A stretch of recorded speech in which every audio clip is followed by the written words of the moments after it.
So it was Scott and Steve Armstrong versus Chris Benoit and Dean Malenko. And as you noted, and I realized I took a shot at Scott and Steve Armstrong here, but as Jim Cornette once said, there's never been an Armstrong that didn't know how to wrestle. And these Armstrongs were a perfect opening match babyface tag team. They had all their spots, they got a little flurry of offense at the start, and then the Horsemen cheated to cut them off.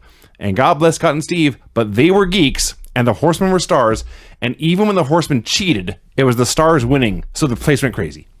Well, it's the Horsemen being the Horsemen. Yeah, that's also true. These are wrestling fans who love the Four Horsemen. Right. The only time the fans are not into this match specifically is when an overwhelming Goldberg chant broke out. Sure. Because he's Goldberg. But it didn't ruin the match, and they got back into the wrestling. Exactly. And eventually, they had the heat on Steve for a long time. Scott made a big comeback. Steve stopped to brawl with Arn on the floor. Now, first I was laughing as Arn was beating his ass, which was funny. But then Steve made a comeback, and Arn Anderson, who has nerve damage, which has forced him to retire, took a bump on the floor. He's been doing that for weeks now. Yeah. Eventually, Dean got a hold of Scott, I believe, yes, and finished him off with the butterfly powerbomb and a Texas cloverleaf. This ruled. This is the best Nitro tag match in months, maybe the best Nitro match in months, for all I know. Charles Robinson is the ref for this match, and he is the Horseman's referee. Yes. And, well, we'll talk about this a little bit later, but dastardly heel is Charles Robinson. He's... Yeah, the Horsemen are supposed to be healed. Why must there always be a crooked ref in WCW at all times? Right. We did the whole Nick Patrick saga. Then once he gets straightened out, here's Charles Robinson. Scott Dickinson. You already forgot about that. I did forget about Scott Dickinson. There was no follow-up to it. Because there was no payoff to it. It sucked. That was so stupid. Yeah. Not everything is good in WCW here. Just the Tell me wrestling. more. Oh, this is not the show to complain. Roddy Piper was backstage looking over some contracts. He signed them both, he said. Randy Savage arrived. Doug Dillinger said, Ric Flair has barred you from the building. But Piper intervened, said, I am commissioner. I will take responsibility for this. And he let Savage and Gorgeous George in. Yep. Mean Gene brings DDP out for an interview.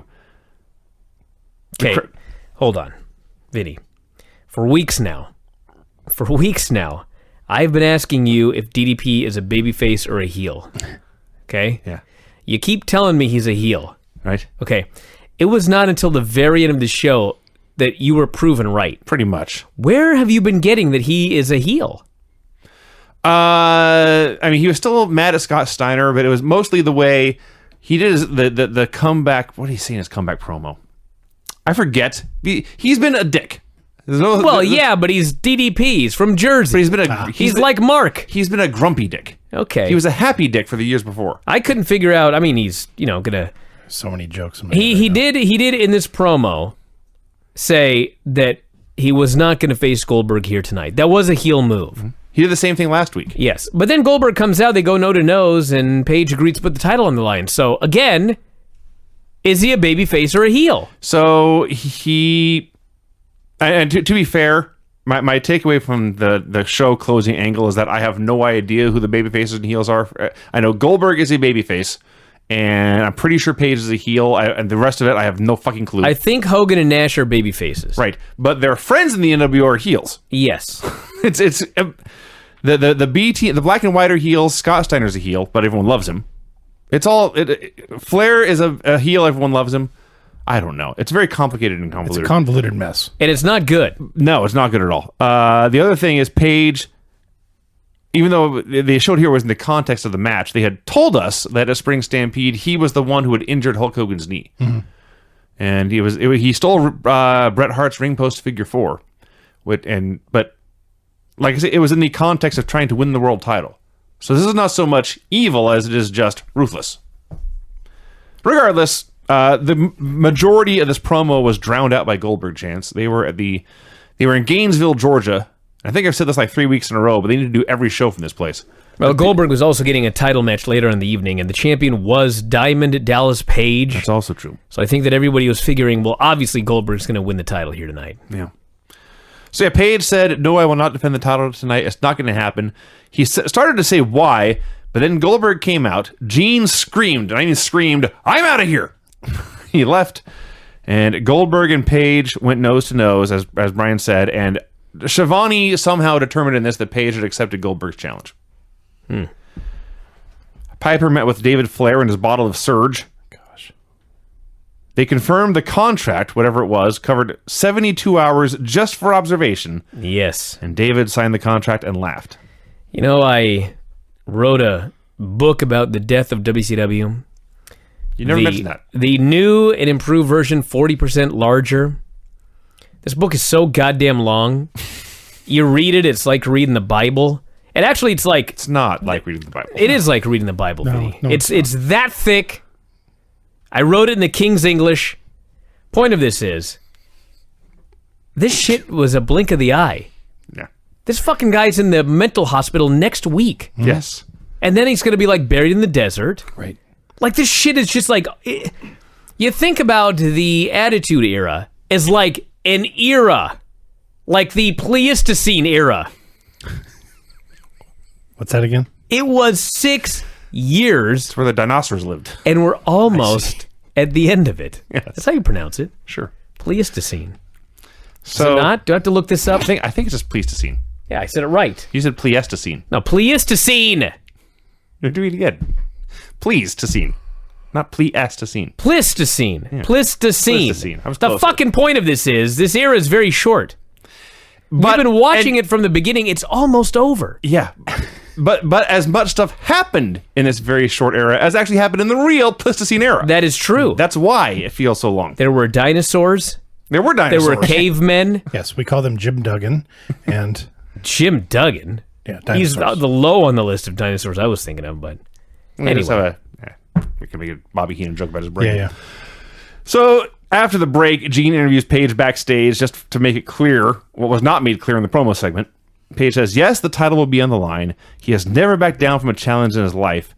And then Gene has them show the footage of Paige putting Hogan in the ring post figure 4, but Paige does not stick around to talk about what happened after that. Psychosis versus Juventud Guerrera versus Rey Mysterio Jr. versus Blitzkrieg. Allow me for one moment here. I realize that this was 19 years ago, to the day almost, and it's not fair to go back and rate matches then like we rate them here today. Maybe I'd have to go back and read the figure 4 from this week and find out what I thought about this match. Our own Dave Meltzer called this a super 4-way. He said that Blitzkrieg was one of the most improved wrestlers he'd ever seen. What the fuck match was he watching? This fucking match. Am I the only one? They did every wrestling move in the world. They did 9 million moves. Yes.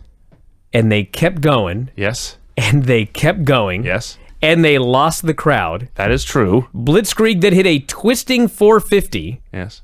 It was broken up. Yes. They kept going. Yeah. The fans began to boo because they fucking kept going. This is true. They fucked up 10,000 spots. I didn't see that. They kept going. That is true. And then after all of these crazy moves, Psychosis does a leg drop off the top rope and wins. You know what this was? This was the best and worst of pro wrestling all rolled up into one match. Some of this was spectacular. Some of this was complete shit. Wow. And it went on as long as the Pleistocene era. Well, let me start with some of the facts. Nothing you said factual is wrong. I actually timed this out. This went 17 minutes plus the commercial break. Yes! So, this went longer than the tag match before it went to commercial. They did a bunch more stuff. And yes, it is true. 15 minutes into this, the crowd was, and losing interest is kind. There were boring chants. Now, Yes! That's bad. well, it is. I was watching this, and I was watching these 4 dudes go a million miles an hour for 20 minutes, kicking each other in the face over and over and over again. I loved it. I thought this match was great. Well, it was mostly Blitzkrieg and Psychosis kicking each other in the face. Yeah. And I think it began when Blitzkrieg... Psychosis just like, he's just doing something on the mat. Like he's picking up Ray or something, and fucking Blitzkrieg just drop kicks him right in the face. Yeah. And from that point forward, Psychosis decided, I'm gonna fucking kick you in the face. And then Blitzkrieg kicked him in the face. They fucking kept kicking each other in the face. There was a point where Ray makes a cover on somebody, and somebody else kicks him. But he makes a cover, and the camera like zooms in, so you can just see like Ray's head and shoulders, and the guy who's being pinned from like his head down to his waist. And the ref counts 1, and the ref counts 2, and suddenly there are 2 feet flying across the screen through Ray's head, not slowing down, continue to fly across the screen. I screamed and I laughed, which is basically what I want to do in every match. Yes, this went too long. Yes, they did too much stuff. There was a point somebody was like supposed to do a Faymaster and basically just sat down on the guy's head off the top rope. That probably sucked. But hey, they worked their asses off. Hey, they worked their asses off. I will not take that away from them. And they beat the shit out of each other. Okay. As a match, this was terrible. As a fight, it was great. It was great if you love to see green guys. Actually, there was only one real green guy, but Yes. God, Hoovy and Ray, I don't know what they were trying. They fucked it up, and Ray just elbows him right in the face. Yeah. What was it at the end there? I don't care. I saw the elbow. Dude. All I know is usually when I see these, I've admitted this went too long, but usually when I see these long 4-way spot fests, they come off as ultra choreographed. And This wasn't. no, this was an ugly fight with 4 small angry dudes. And all the fighting was done via flips and kicks. This ruled. Oh my God, look at this guy. I love this match. Dude, no. It was fine. It was too much. You know what it was? I will accept that. It was too much. It was too much. Listen to me. I don't disagree. Okay, so there's 2 extremes.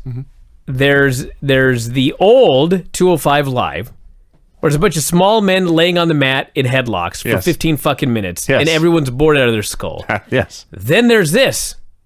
Can't we just have like a happy medium? I will accept that they overshot their target. If this would have ended 8 minutes in, Yeah. this would have been a super match. That's fair. Sure. They went 10 extra minutes. They did factually go twice as long as they probably should have. You know what this was? This was the end of Raw, where Stone Cold Steve Austin was in a monster truck, and he ran the fuck over The Rock's car, and then he was like, I'm going to run over it again. He ran over it a second time. Yes. That's what this was. This was like a train wreck, where the train got in a big wreck, and then they were like, well, let's blow it up. Now we'll light it on fire. Sure. Mean Gene brings Ric Flair out for a promo. So Flair is sucking up to the Florida Gators crowd. He has Florida Gators He's t-shirt on. supposed to be a fucking heel. He cannot help himself. Because what Ric Flair loves is college parties. And college girls. And college women at college parties drinking college beer.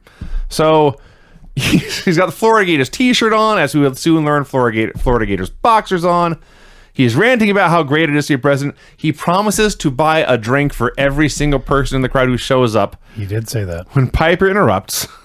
Now, the fans love Flair, so they hate Piper, even though Piper's supposed to be the babyface. Yeah, Flair goes, I will buy beer for everybody here in this crowd. And Piper shows up and says, you won't be buying these kids any beer. Suddenly, he was dad. They booed the fuck out of Well, this yes, guy. kids. He has a lot of kids. So, No, he's their dad. Oh, I see. Yeah. Piper says Flair's out Flair of is his their mind. crazy uncle. Creepy. Uncle. Flair's the guy who graduated 8 years ago and won't leave. 20 years ago. And He's, yeah. he's McConaughey. Yes, he's what the hell's his name? Yeah. Anyway, so Piper says Flair's signing papers without even reading them. Says he's Rick's friend, but Rick needs to step down as president. He talks about a few weeks ago. Piper says you handcuff yourself to the ropes and strip down to your shorts. And Arn says calmly, he explains, I've seen him with his pants off many times. It don't mean anything. It's just Rick. Which is true. It is true. So Rick strips to his boxers, declares, I am Ric Flair, the President of the United States. And Gene says, WCW. And Flair says, WCW. So Piper says he has some papers for Gene to read. He doesn't like it, but he will enforce it. God. Gene, Couldn't he have just typed up the gist of it to give to Gene? Gene reads a long court document, a legal form announcing that Roderick Piper and David Flair have had Ric Flair declared incompetent. And Flair defies this, orders Piper fired. So Piper, so one's the president and one's the commissioner. They're both trying to fire each other. Right. Piper announces Flair versus Kevin Nash for tonight. Let's stop right here. A court of law has deemed that Ric Flair is not mentally fit to serve as president of this company, a private organization. He is no longer competent to handle this. However, we can book him in a fight. That's okay. At about this time, Charles Robinson comes out, much like the stagehand trying to get Living in America. What's the guy? Eddie Murphy? No, James Brown. James Brown. Trying to get James Brown off the stage and drapes the robe Yes. on top of Flair, and he's still going. Yeah.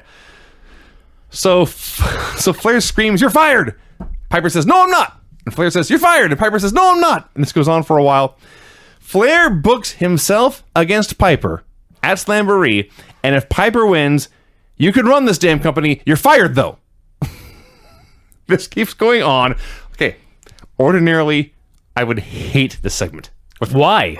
Because it makes no sense. Well, the bigger issue is this was death for business, but Flair was an awesome crazy guy. Flair and Piper being crazy and shouting at each other was gold. Gold, I tell you. You know, this was when Steve Austin turned heel. It absolutely tanked business. Sure. But goddamn, he was funny. Yes. That's exactly. That's you're right, actually. That's exactly what this is. Yeah. Like nobody wanted to pay to see this Ric Flair, but goddamn, he was good at being this Ric Flair. Yes. It's life. Yeah, that's the Piper tried to leave. Flair and his boxers chased him down, and they briefly brawled in the aisle, and they went to commercial. I'm sure they just called that on the fly. I'm sure he did too. Flair wanted to take Piper probably thought it was a fan when somebody tapped her on the shoulder. in his underwear. The B-teamers meet Conan. Oh my God, this was amazing. Conan's in the hallway. He's walking down the hallway. There's the NWO B team. Mm-hmm. They stop him. He looks around. Shit. Yeah. They begin to surround him. Start asking him questions. He knows he's fucked. Still tries to walk away, but he's fucked. They jumped him and they beat his ass. A message, they said, from Kevin Nash. That's what happened. The babyface Kevin Nash. Well, Nash denied I see. any of this later. Okay, so they go to break, and then Tony Schiavone comes back and tries to explain the Ric Flair Roddy Piper promo. I transcribed every single word. Oh, really? Are you ready? Please. Ric Flair has now been deemed incompetent and is no longer president. But he still fired Roddy Piper. But he said he'll fire him after he fights him at Slamboree when they go one-on-one, which Piper agreed to. But Ric Flair, who is fired and is no longer president because he's incompetent, but has fired Piper, and they wrestle at Slamboree on May 9th, will still wrestle tonight against Big Sexy Kevin Nash on this program. This is my favorite Nitro ever, I decided. Oh, yeah? Yes. Better than the announcers yelling at each other? That was a great one, too. This just, Fuck, if you like this show, Vinny, it's going to be a fun 2 years. this just went into such complete absurdity. And I love absurdity. Oh, just wait, dude. We should be watching Thunder then. Maybe we should. No. Once Nitro's dead, No. it's going to be Ron Thunder. There. So I was giddy about that four-way. I was giddy about the Flair Piper promo. I was giddy about Schiavone transcribing the Flair Piper promo. And then out come Brian Knobbs versus Hack in a trash can kendo stick match. I was pumping my fist with joy. Couldn't wait for Oh, this. yeah? Yes. This sucked. It did, but it was wonderful. Oh, get out of here. This was two clumsy dudes hitting each other in the head with weapons for about 5 minutes, and one of them got pinned. Oh, God, this was horrible. Like, think about this. Sorry, go ahead. I'm getting ahead of myself. They hired the fucking Sandman. Yeah. Yeah, He never wins. that's true. He's out here having shitty matches. They bring back Brian fucking Knobbs. Yes. Even he is beating Hack. Yes.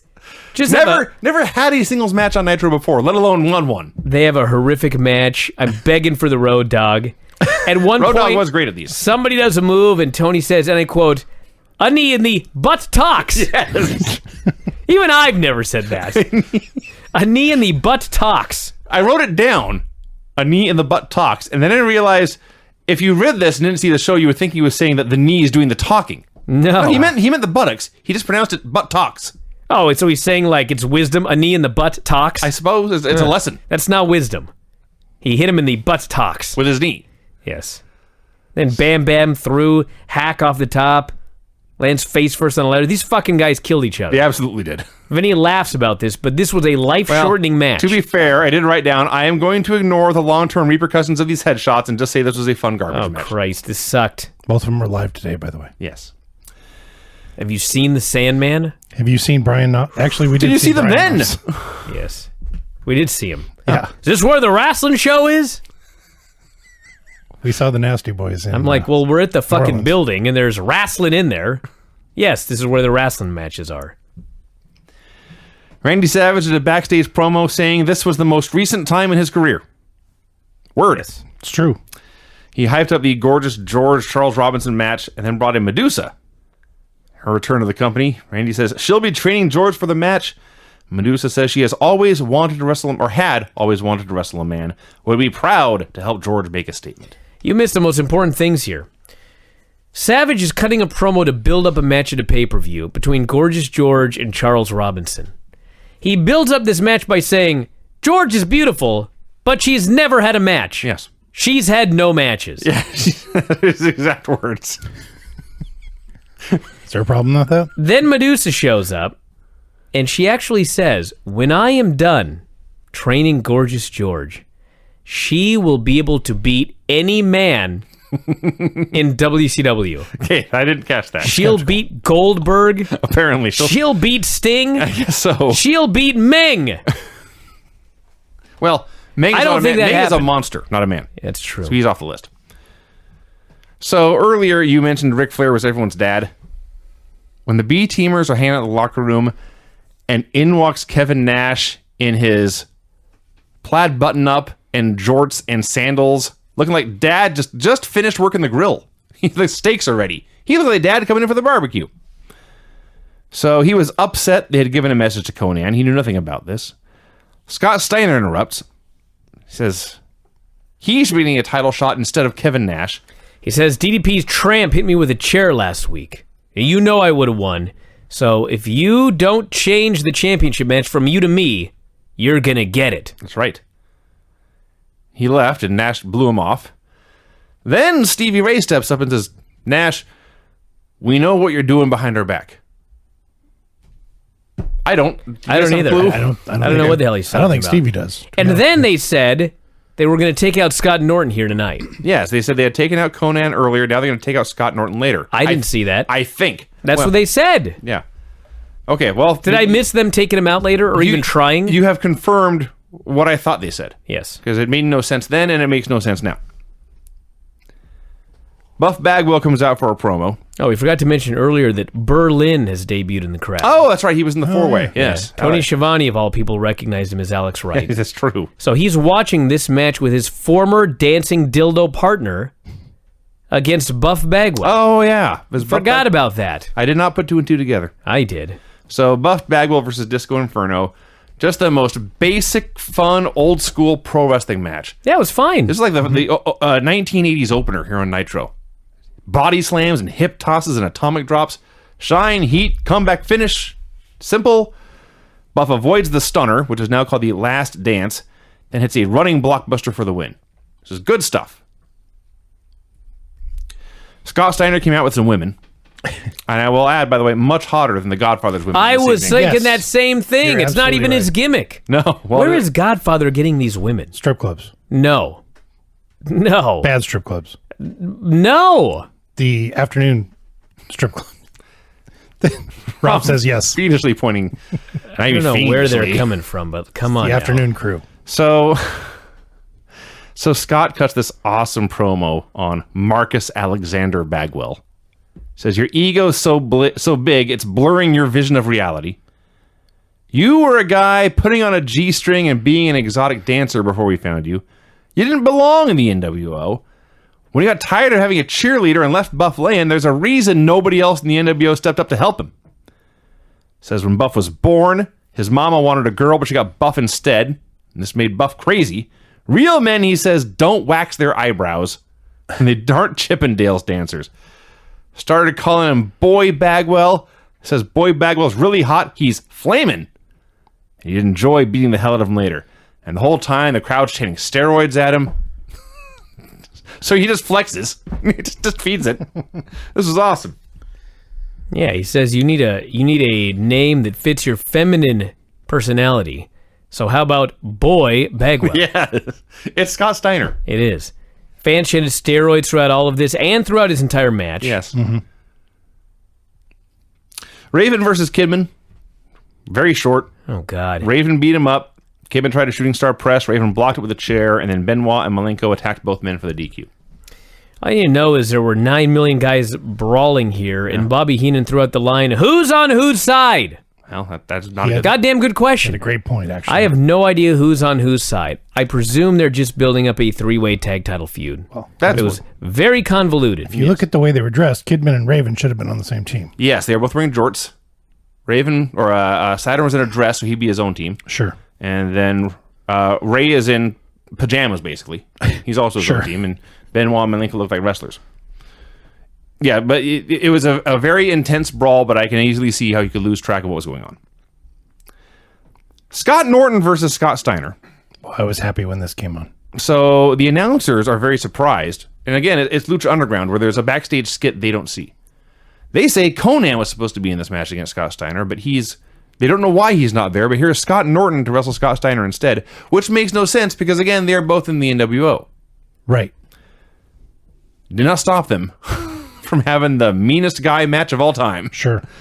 You know, like 17 years later, Lucha Underground decided we're going to do the same thing. The announcers don't know what's happening unless it happens right in front of them. It sucks. The announcers should know what's going on. Yeah. That's their job. Yes. So they can tell us what the fuck's going on. Right. I don't want my announcers to be confused. I shouldn't be smarter than the announcers. No. And I always am. So, these two bulls are just clobbering each other for several minutes. Deafening steroid chants, so Scott just keeps on flexing. And then Norton goes for the shoulder breaker. So he's got him basically in like a powerbomb position, and he goes, "Ah!" And when he goes, "Ah!" the ref gets bumped, but the ref bumps like a minute early. Yes. Yeah. So he has to throw his head back into Scott's arm and then fall down. Hey, if you're gonna fuck up, at least fuck up so it's funny. So the ref is down, and Steiner hits a low blow, and then gets his feet on the ropes for the pin and wins. That's his new thing. Yeah, so where's the NWO beating up, is this he's a Wolfpack guy. Yes. Yeah. Steiner's a Wolfpack guy. Norton's a black and white guy. Yeah, so I'm still upset about why the NWO never beat up Norton like they claimed. Did they forget that they were going to do that? Maybe they just figured Scott would do their work for them. Scott Steiner would do their work for them. He pinned him in a wrestling match with a wrestling hold. He cheated to do it. He didn't take him out. No. Kevin Nash came out, threatened to give Flair the beating of his life. He wished well to Hulk Hogan, who was going in for knee surgery, promised to break Page's back, and teased a match against Goldberg if Goldberg wins the title tonight. We're 1-1. We've got the Thrilla in St. Louis. Coming up in 2 weeks. Rolls off the tongue. I'm going to give him the benefit of the doubt and assume he did that on purpose. How about the Bruises in St. Louis? Is that not better? You know, if Granny would have gotten that on one of her contest things, you would have yelled at the guy. Clueless in St. Louis. The Worry in Missouri. Kevin, there you go. The Worry in Missouri. I like Clueless in St. Louis because Nash sucks. Kevin Nash versus Ric Flair. Although he was okay in this match because he was in there with Ric Flair. It was exactly what you expect. Flair got his ass kicked, took a bunch of 7-foot backdrops. Finally, Charles Robin pretends to have something in his eye. Let me tell you how good Ric Flair is. Everybody loved Ric Flair. Yes. Nash is immobile. By the time this match was over, everybody was into Nash and they hated Flair. Correct. That is an excellent professional wrestler. That's outstanding. So yes, the Flair's offense was working over Nash's knee and occasionally balls. And as noted, Flair was such a great heel, everyone cheered Nash's comeback. What I love about Flair is Flair does the same things in like every match. Yeah. Right? And every now and then, you'll see him do something he doesn't normally do. Like Ric Flair doesn't take a lot of Hurricane Ranas. No. So he took that Hurricane Rana from Rey Mysterio at Club La Vela. He has a flip bump off the ropes and just lays flat as a board dead. Who sells like that? Just Ric Flair. It was funny. Yeah. So he rarely takes power bombs. Yeah. Well, in this match, he had to take a power bomb. And so Nash lifts him up and power bombs him. And Flair takes a flat back bump, which he doesn't normally do, by the way. Usually lands on his shoulder. Yeah. Right. Flat back bump, does a full zombie sit-up, stares off into the ether, and then falls back flat again, and he's dead. In a snow angel pose. It was a fucking great bump. Yes. I love when Flair does something new, and he always does it so wacky. He's never subtle. No.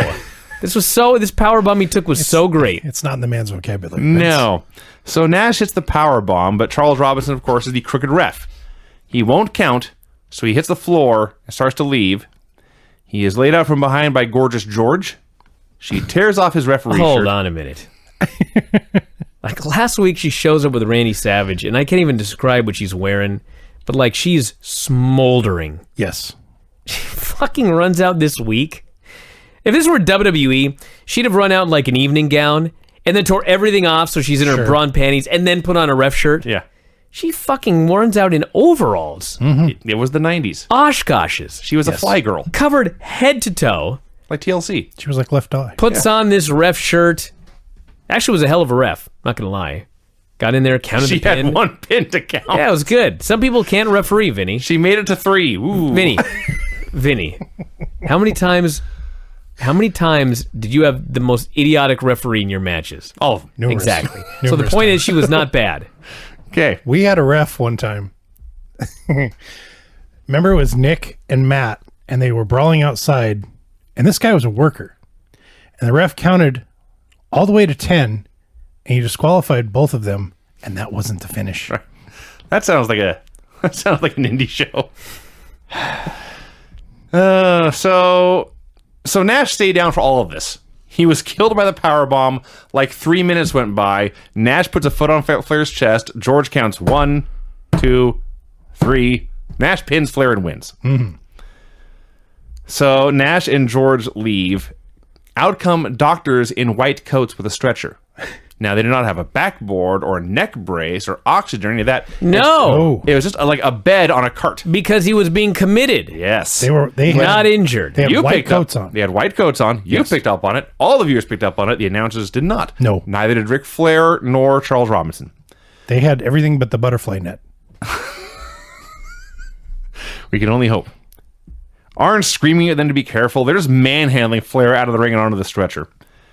He's asking, where's the oxygen? Well, then Where's the life support? You're jumping ahead. I apologize. As they're wheeling him out of the building, Piper is there to taunt Ric Flair, who still has shown no signs of life.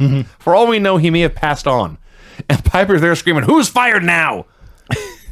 All the doctors are telling him to go away. They wheel him out, down the aisle, through the hallways, out of the building, to a van. Yes, a cargo van. This is I don't know. It's a white cargo. Yeah, this is not a Family van. It's not a surface meant to be laid down on. Sure. It looks very uncomfortable. Sure. And they yank Flair out of this stretcher into the van. Here's where Arn says, "Where's all the life support stuff? Where's the oxygen?" We'll get it later. They say he's okay. And they slam the doors of the van, revealing signs reading Central Florida Mental Hospital.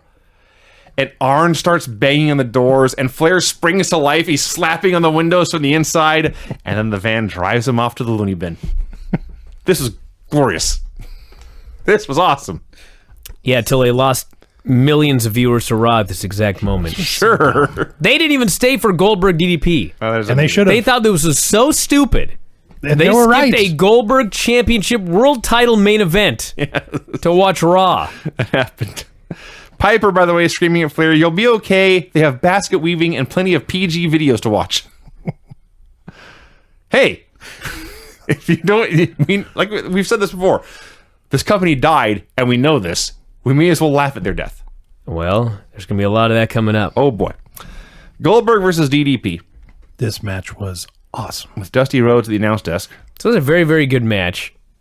I mean, DDP put it together. The heat was insane. Yeah. Yep. The announcers were often drowned out by the crowd. So Goldberg kept beating him up. He avoided a few diamond cutters, but was basically in control. But he couldn't keep Page down. Hit a couple of spears, still couldn't keep Page down. So Goldberg misses a spear and hits the corner, and Page finally hits the diamond cutter. Goldberg kicks out. And the ref sort of gets bumped. Page Sort of Sort gets of. bumped. What the fuck are you talking about? Well, It didn't look Sort of. He got killed. He was murdered. Goldberg kicked out. Page rolled over onto the ref. Okay. No. This was before. Ben. I see. And he's right, actually. Yes. Oh, yes. I know what you're talking Oh, about. my God. Yes. There were Goldberg- 2 bumps, and the first one was not good. No. Goldberg sets up for the spear later. Yeah. And basically, Page pulls the ref in front of him. He sure Yes. did. And Goldberg spears through the referee, Yes. He still speared Page. cutting him in half and killing Diamond Dallas Page. That's right. It was awesome. It was And pretty great. Vince is here telling us the ref barely We got were talking bumped. about I know different you things. jackass, but I couldn't figure out what you were talking about. So the ref is now down, convincingly. You don't say. Yeah. So Page has beaten Goldberg with the gimmick, and he starts attacking him with... He's working over his knee with banging into the stairs and putting the stairs on top of the knee and hitting him with a chair. So a second ref comes out, and he's on the apron, but the camera follows Page, and the ref disappears. But Page thinks the ref is behind him. He's not. And the idea is Page will lift the chair way over his head. Is and the that ref what happened? will grab it. Yes. I actually thought that when he lifted the chair over his head, it got caught on the ring post because I Nope. couldn't figure out what happened. Page swings the chair up and it hesitates and I it holds see. it. It looked like maybe the post was magnetic and yanking the chair away from him. And finally he looks up and there's no ref, and so he just hits Goldberg. Yeah. And he looks around and he makes sure the ref is there. He swolls the chair up, and the ref grabs it. And then Page swings and the ref goes flying into the guardrail. So let's see. Then he goes to put Goldberg in the ring post figure 4, but Kevin Nash runs out to make the save. What? I don't know. Well, he's a babyface, so he wants to make sure that Goldberg is not injured for their match they're going to be having Well, yeah. at the Snoozer and St. Loser, or whatever we were calling it. So Page hits Nash with the belt and leaves, and Nash sells briefly, but then pops right back up. And did I mention that before Page laid out Nash, that Goldberg and Nash had what I can only call a tender embrace? Yeah. The cradling his head. Yeah. You know, there are positives and negatives to scripting a match from start to finish. And the positive is, this was a very good match. Mm-hmm. The negative is, when you script a match with a guy like Goldberg, who's used to very, very short, non-scripted matches, like they got a couple of spots or whatever, but when something goes wrong, boy, does it go wrong. And there were a couple of spots in this match where shit went wrong, and it looked really weird. But overall, one of Goldberg's better WCW matches, so a thumbs up Absolutely. this battle here. Best Nitro in a long time. I'd say so. All right, are you ready, Vinny? I am prepared, sir. All right, which one were we using? 20? Let's try 20. That's it. The finishes on this show were clean submission, clean pin, pin in a hardcore match, clean pin, DQ due to interference, pin after a low blow with the feet on the ropes, clean pin despite a bunch of shenanigans, and no finish in the main event. Wow, not bad. That wasn't bad. Not bad. Wait till we do that for Raw.